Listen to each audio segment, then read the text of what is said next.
13 მეორე ნომერი.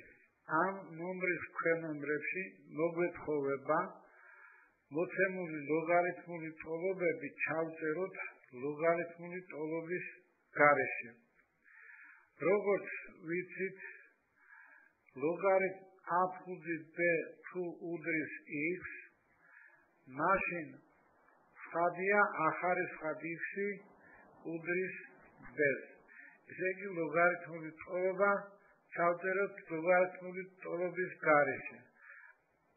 ანალოგიური გარდაქმნით ორი ნომრის ქვენომრებში მოცემული ლოგარითმული ტოლობები უნდა ჩაიწეროს ლოგარითმული ტოლობების გარეშე.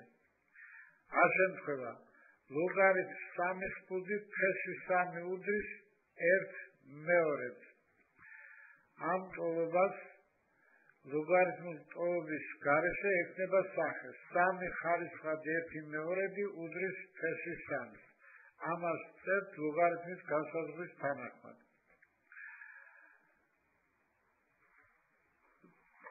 მე შემთხვევაში ლოგარითმ ფესვი 36-ის ფუძით 36-ისა უდრის 2-ს.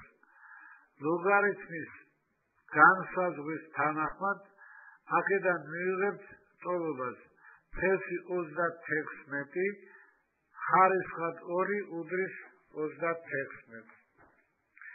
გ შემთხვევაში ლოგარითმ 7-ის ფუძით 1/54-ისა უდრის -2. ისევ ლოგარითმის განსაზღვრის თანახმად წერთ ტოლობას 7 ხარისხად -2 უდრის 1/54. d შემთხვევაში ლოგარითმ a ფუძით a კუბური ფესვი a-დან უდრის 4/3. თუ გამოვიყენებთ ლოგარითმის განსაზღვრას, მაშინ მივიღებთ ახარისხად 4/3 უდრის a გამრავლებული